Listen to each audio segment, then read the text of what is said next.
మిర్యాలగూడ నియోజకవర్గంలోని housing board కాలనీలో ముక్కోటి ఏకాదశి సందర్భంగా శ్రీ వెంకటేశ్వర స్వామి దేవస్థానంలో భక్తులు పోటెత్తారు. నియోజకవర్గంలో ఉత్తర ద్వారం ఉన్న దేవాలయం కావడంతో తెల్లవారుజాము నుంచి అధిక సంఖ్యలో భక్తులు తరలివచ్చి స్వామివారిని దర్శనం చేసుకున్నారు. ఉత్తర ద్వారం ద్వారా ఆలయంలోకి ప్రవేశించిన భక్తులు గోవింద నామ స్మరణతో ఆలయ ప్రాంగణాన్ని మార్మోగించారు. శ్రీదేవి భూదేవి సమేతంగా శ్రీ మహావిష్ణువు ఏకాదశి రోజున వైకుంఠానికి తిరిగి వచ్చారని భక్తుల ప్రగాఢ నమ్మకం. ఈ పవిత్ర రోజున వైకుంఠ దర్శనం చేసుకుంటే సకల పాపాలు తొలగి పుణ్యఫలం లభిస్తుందని విశ్వసిస్తూ భక్తులు ప్రత్యేక పూజలు వ్రతాలను నిర్వహించారు. ముక్కోటి ఏకాదశి సందర్భంగా ఆలయ భక్తులతో కిటకిటలాడుతూ ఆధ్యాత్మిక శోభను సంతరించుకుంది. అలవేల్మంద పద్మావతి సమేత శ్రీ వెంకటేశ్వర స్వామి దేవాలయం హౌసింగ్ బోర్డ్ కాలనీలో గత 26 సంవత్సరాల నుంచి ధనుర్మాస ఉత్సవాలు ఆధ్వర్యంగా వైభవంగా జరుపుకుంటున్నాం. ఈరోజు 15వ రోజు. ఈరోజు ముక్కోటి ఏకాదశి సందర్భంగా ఉత్తరదేవ దర్శనం స్వామివారి ఇస్తున్నాం. అధిక సంఖ్యలో కనివిరిగిన రైతులు ఈరోజు 10,000 మంది దాకా దర్శించడం జరిగింది. ఇంకా కూడా మనకు దాదాపుగా రోడ్డు దాకా ఆఫీసులు అవతల దాకా భక్తులు రావడం జరిగింది. మరి ఈ సంవత్సరంలో అధిక సంఖ్యలో మీరు పాల్గొని మాకు ఆర్థికంగా సహాయం చేసి ఈ నెల రోజుల కార్యక్రమానికి మీరందరూ చేతులతో రావడం వల్ల ఆలయ అభివృద్ధి కొరకు శాసనసభ్యులు కూడా చాలా మంది తర్వాత అన్ని మీడియా ప్రతి కానీ ఛానల్స్ కానీ తర్వాత పేపర్ న్యూస్ వాళ్ళు కానీ పోలీసు డిపార్ట్మెంట్లు కానీ మున్సిపాలిటీ వాళ్ళు కానీ సేవకు వచ్చిన భక్తులు కానీ అందరూ సహాయ సహకారంతో మరి ఇలాంటి పెద్ద కార్యక్రమాన్ని మేము ఈ నెల రోజుల కార్యక్రమాన్ని ఇలా 15 రోజులు అయిపోయింది.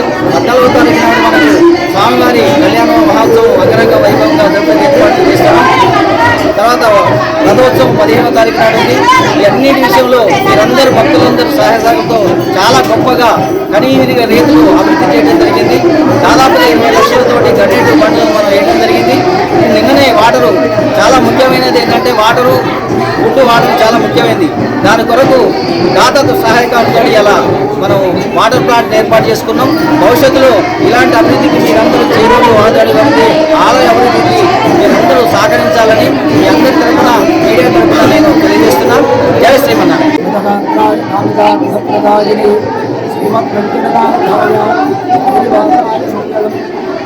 బంధువులారా అడుగుమూరు వెంకటేశ్వర స్వామి దేవాలయంలో అత్యంత వైభవంగా 26 వర్షాల ధనుర్మాస ఉత్సవాలు డిసెంబర్ 16 ప్రారంభమైనవి.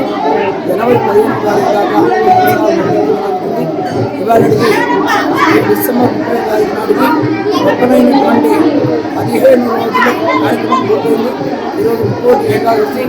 ఈ సందర్భంగా అడుగుమూరు వెంకటేశ్వర స్వామి దేవాలయంలో స్వామివారిని ఇతర దారుణంగా అందంగా అనుకరించినటువంటి పుష్ప అలంకరణ మధ్య ఈ యొక్క కార్యక్రమాన్ని నిర్వర్తించడం జరుగుతుంది.